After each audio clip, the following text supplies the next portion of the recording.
Salut à tous, c'est Smashou. On se retrouve pour le combat numéro 6 du premier round du tournoi jeuxvideo.com, numéro 1, organisé par mes compatriotes et moi. Donc ce combat oppose Krixza, j'ai réussi à le dire, oppose Krixza à Tyrannorex 83. Donc Krixza c'est alias Zixi dans le jeu, et Tyrannorex 83 est Damani. Tout simplement. Donc les teams, celle de Zixi, se compose de Pokémon principalement UU, voire même NU, je sais pas. Donc on a du, comment il s'appelle celui-là, Quafarel, un Pokémon normal, assez résistant parce qu'il a un talent qui divise les dégâts physiques par 2. On a un Magirève, un bon sweeper spécial je trouve. On a un Amonistar que je connais pas vraiment. On a Dimoray, qui a connu son ordre de gloire sur Diamant Perle, ça je m'en souviens bien. On a Mystigrix qui est un Pokémon farceur, donc qui peut lancer des cages éclairs, des murs lumière et tout ça avec la priorité. Et on a enfin un Elexprint, donc potentiellement la méga évolution de Krixza.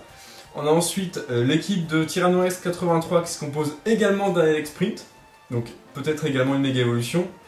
On a un Florge qui est une très bonne éponge spéciale et aromathérapiste, je trouve. On a un Ectoplasma, un sweeper spécial classique et toujours efficace. On a Noacier, probablement pour poser des pics, etc. On a le Karchakro, toujours aussi puissant. Et on a en dernier un Votutrice, qui est un Pokémon assez sympa aussi du point de vue défensif. On va lancer le match sans plus attendre. C'est parti! Zixi veut se battre, donc nous sommes du point de vue de Tyrannorex 83 pour voir ce match. Donc, Tyrannorex commence avec Elexprint, Zixi commence aussi avec Elexprint, sauf que le sien est shiny, donc il a la classe. En noir comme ça, c'est pas mal. Alors, une méga évolution du côté de Tyrannorex. L'intimidation, donc qui est le talent du Elexprint méga évolué, qui est assez utile d'ailleurs pour résister à des attaques physiques. Et une méga évolution également du côté de Krixza. Donc deux Elexprint méga évolués qui se font face. C'est l'Elexprint de Tyrannorex qui attaque en premier avec un lance-flamme et un autre lance-flamme du côté de Zixi. Donc là, match miroir total. On a un switch du côté de Zixi pour envoyer en jeu Mystigrix. Pendant que le Elexprint de Tyrannorex 83 lance un autre lance-flamme qui inflige quelques dégâts à ce Mystigrix. Le Mystigrix lance un mur lumière qui va considérablement diminuer les dégâts de ce tonnerre que Tyrannorex lance grâce à son Elexprint. C'est un Votutrice qui prend le relais. Pendant que Zixi switch également pour son Quafarel shiny qui est très classe aussi tout en noir. Le Quafarel tape avant le Votutrice et lance un toxique, ce qui est très utile sur un Pokémon comme Votutrice qui est vraiment défensif puisque le poison grave de toxique augmente à chaque tour et empêche le Pokémon de rester longtemps en jeu. Le Votutrice se contente d'un sabotage qui va faire tomber l'objet du Quafarel. Je pense que c'était les restes, j'ai pas bien fait attention. Le Votutrice lance un anti-brume. Alors je suis pas sûr qu'il y ait eu des pièges de rock de poser, c'est ça qui est assez marrant. Donc anti-brume, on se demande pourquoi. À moins qu'il y ait des pièges de poser, hein, mais je pense pas. Donc le Votutrice est switché par Tyrannorex 83 et c'est Noacier qui prend le relais. Et une petite erreur de connexion, je suis un peu loin de la box. Alors, le Quafarel lance Kotogarde. Alors cette attaque ça monte énormément la défense, je sais pas, je crois que c'est x4. Enfin, ça équivaut à 2 acides d'armure, il me semble. Ou une ennemie. Donc Zixi préfère switcher et mettre son Elexprint, pendant que le Noacier utilise une Vampigraine, histoire de drainer un peu la vie de son adversaire. Donc l'Elexprint commence à avoir pris pas mal de dommages avec le lance-flamme qu'on a vu précédemment, plus cette Vampigraine. Ça suffit à faire quelques bons dégâts. Elexprint est switché tout de suite pour Amonistar pendant que le Noacier avait lancé un abri, donc c'est une bonne anticipation. Amonistar lance une exuviation à tes souhaits, donc qui booste ses attaques et qui réduit ses défenses.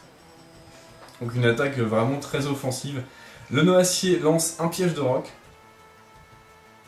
Donc les pièges sont posés pour Tyrannorex 83. Amonistar lance une deuxième exjuviation. Ça va commencer à faire mal si Tyrannorex ne réagit pas. On a une gyroballe de son côté.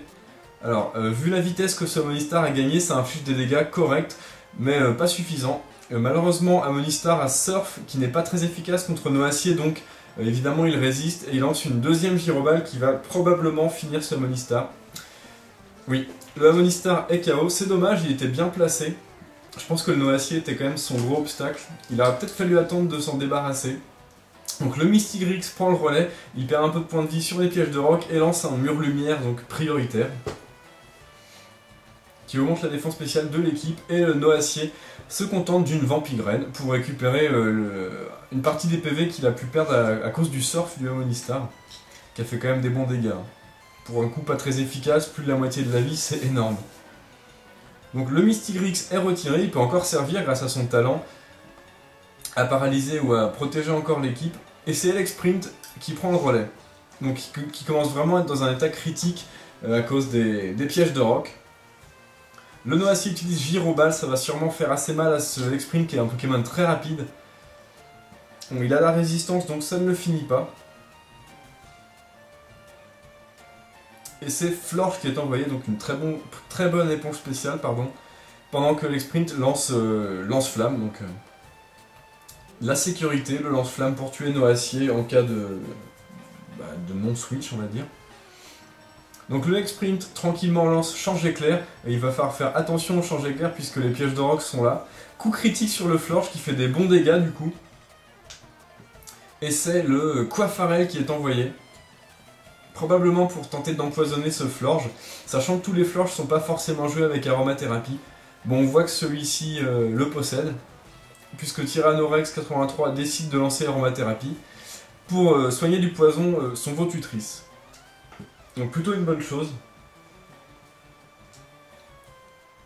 Le Florge est switché pour le Noacier, probablement en anticipant un toxique. Donc le Coiffarel lance, Krixa lance retour, qui est pas très efficace sur Noacier. En plus, le Noacier porte le casque brut, donc ça fait épine de fer plus casque brut, ça fait un quart de la vie qui part pour le Coiffarel, donc ça fait très mal. Le Mystigrix est renvoyé du côté de Krixa, et il commence à avoir vraiment mal avec les pièges de roc. C'est le Noacier lance Vampigraine qui va finir ce Mystigrix avec le peu de PV qu'il a. La Vampigraine va suffire. Le Noacier va récupérer une partie des PV qui sont pas énormes. De 81 il passe à 87. Bon, ça fait 6 PV, on va dire que c'est ça de prix. C'est un Magirev qui est envoyé du côté de Krixa pour tenter de finir ce Noacier. Donc cette fois-ci on n'a pas de switch sur le Florge et le Noacier encaisse la balle ombre, même si sa défense spéciale diminue.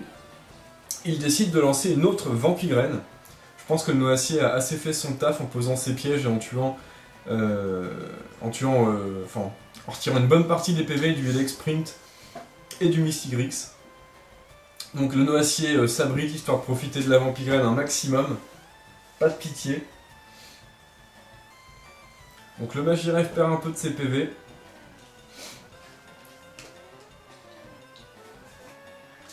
Le mur lumière n'a plus d'effet sur l'équipe de Krixa. Le Noacier est switché parce qu'il est revenu on va dire un ratio de points de vie qui est assez correct pour pouvoir resservir plus tard. Et c'est Florge qui est envoyé pour encaisser assez facilement cette balle ombre et récupérer un peu avec les restes. Donc le Magirev est toujours Vampigrené, donc c'est assez gênant. Il va pas pouvoir durer très longtemps.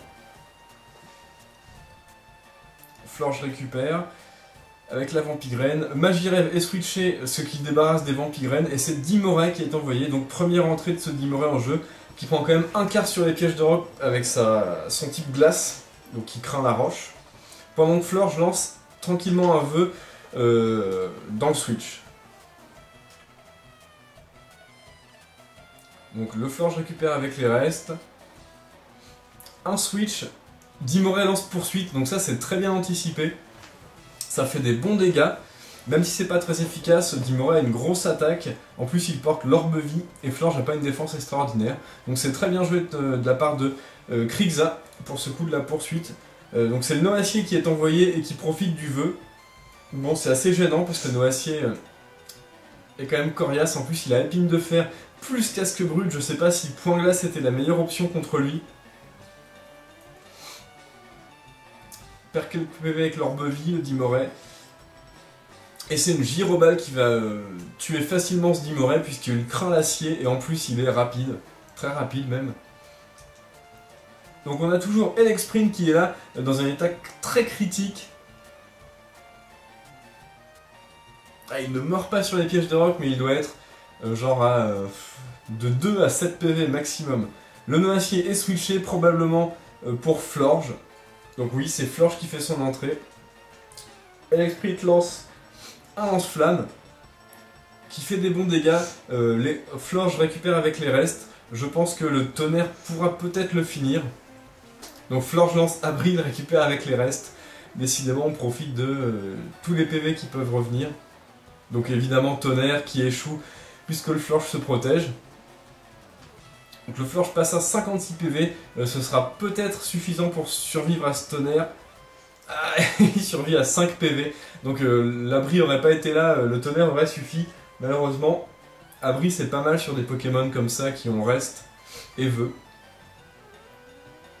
Bon, Florge lance abri pour profiter du vœu qui est déjà lancé.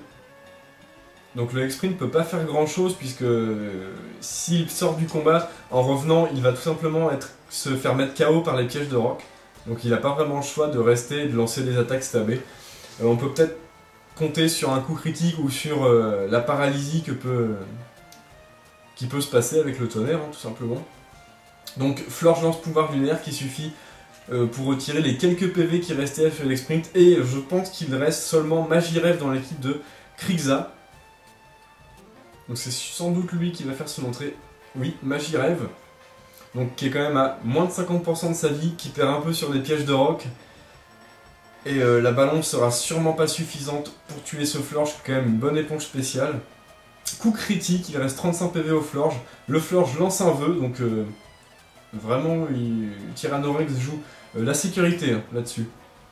Plutôt que de lancer un pouvoir lunaire auquel Magirève pourrait peut-être résister, et il préfère lancer vœu plus abri, histoire de récupérer la moitié de sa vie. Donc Balombre, le Florge se protège, le vœu se réalise, donc le Florge est à nouveau gavé de PV, plus les restes. Donc ça va être assez facile maintenant de se débarrasser de ce Magirève qui tape sur le spécial et non sur du super efficace en plus. Donc pouvoir lunaire de la part de Florge, une attaque stabée pas mal. Le Magirève est mis KO et je pense que c'était le dernier Pokémon de Krixza, à moins qu'il y en ait un autre. J'ai pas très bien suivi. Ah oui, il reste le Quafarel, qui va malheureusement pas pouvoir faire des masses de choses contre Florge, puisqu'il est surtout fait pour tanker le physique. Bon, le Florge est switché pour Noacier, donc je pense que le plan de Tyrannorex, là, c'est Vampigraine, tout simplement. Parce que, bon, Quafarel qui commence à faire des cotogardes, ça devient impossible à tuer. Donc en plus, repos. Donc je sais pas combien de temps dure le match, mais bon, on est bientôt à la fin. C'est pas une bataille éternelle comme j'ai pu en faire en wifi contre les Quafarel. Évidemment, la Vampigraine va être quand même va beaucoup aider. Comme le Quafarel ne peut pas être switché, il n'a pas le choix, il est obligé de rester infesté par la Vampigraine. Et malgré tout, ça part très vite les PV avec Vampigraine. En plus, le Elexprint qui vient pour faire intimidation, donc là, plutôt safe avec l'intimidation plus la Vampigraine. En plus, l'Elexprint est un attaquant spécial, donc il va faire quand même mal au Quafarel qui tank pas vraiment bien le spécial. Un tonnerre qui inflige plus de 50% coup critique tout de même. Malheureusement, le Quafarel n'aura sûrement pas le temps de relancer un repos, puisque la Vampigraine le met dans le rouge et le Elexprint va pouvoir lancer un tonnerre plus rapidement que lui. Zeus. Il s'appelle Zeus le Elexprint. c'est en éclair, c'est pour ça. Et Zixi perd le match là-dessus. Donc un match quand même pas mal intéressant, j'ai trouvé. Donc oui, ça revient sur mon écran de jeu, puisqu'il y a une erreur de Wi-Fi. Donc Zixi, tu es malheureusement disqualifié, mais le match était vraiment cool. Surtout avec une team UUNU, il me semble. Donc franchement, bien joué. Tyrannorex, tu es qualifié, donc tu passes au round 2 du tournoi. Et on va se retrouver pour le combat numéro 7. Salut à tous!